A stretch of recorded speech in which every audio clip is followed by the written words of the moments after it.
नमस्कार दोस्तों, जय माता दी। दोस्तों, नवरात्र प्रारंभ हो चुका है, तो आज की वीडियो में हम माता के 9 रूप की चर्चा करने वाले हैं और जो आप अपने घर में कलश स्थापित किया है, तो कलश पारण के बाद कलश का विसर्जन कैसे करेंगे वो मैं आपको आज के इस वीडियो में बताने वाला हूं। तो दोस्तों, आप अंत तक बने रहिए ताकि आप माता के 9 रूप के बारे में जान सकें और कलश का विसर्जन कैसे किया जाता है इस बारे में आप जान सकें। तो चलिए शुरू करते हैं आज का वीडियो।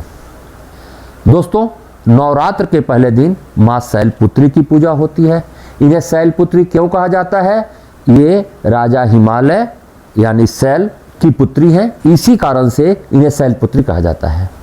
माता के दाहिने हाथ में त्रिशूल होता है और बाएं हाथ में माता कमल धारण करती हैं। प्रथम दिन इनके पूजन से भक्तगण अपनी 9 दिन की यात्रा प्रारंभ करते हैं। माँ का दूसरा स्वरूप ब्रह्मचारिणी का है। यहाँ ब्रह्म शब्द का अर्थ है तपस्या। ब्रह्मचारिणी का अर्थ हुआ दोस्तों तप की चारणी, यानी तप का आचरण करने वाली।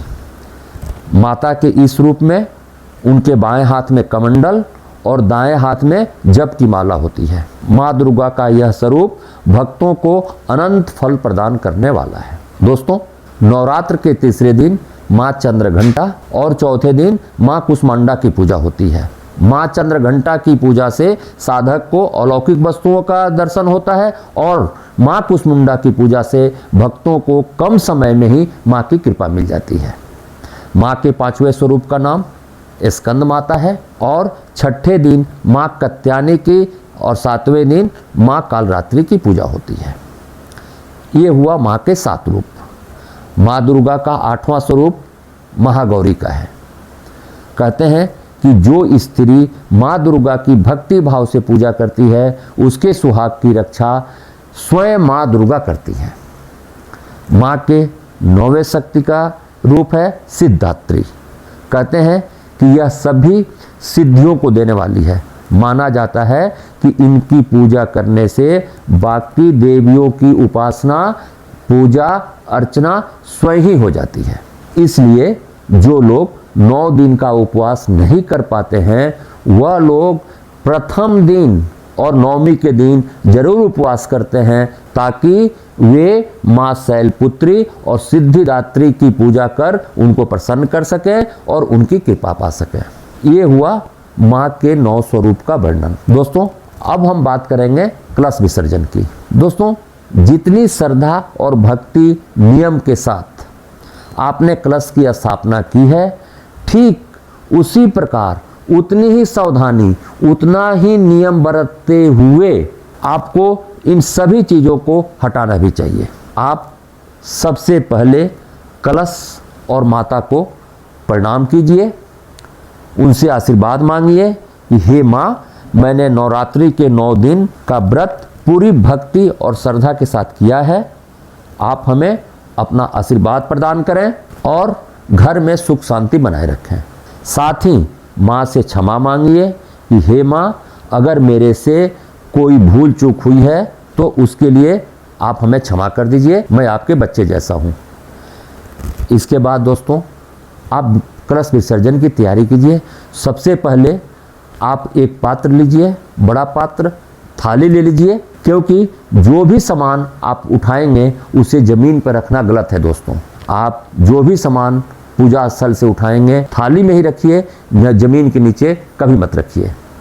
सबसे पहले कलश का नारियल उठाकर थाली में रखिए, फिर चावल की कटोरी हटाइए और जो कलश के ऊपर आपने आम के पत्ते रखे हैं उनको भी हटाकर आप थाली में रख लीजिए। इसके बाद आपने कलश के अंदर हल्दी डाला होगा, सुपारी डाला होगा, सिक्का डाला होगा, उन सबको निकालिए।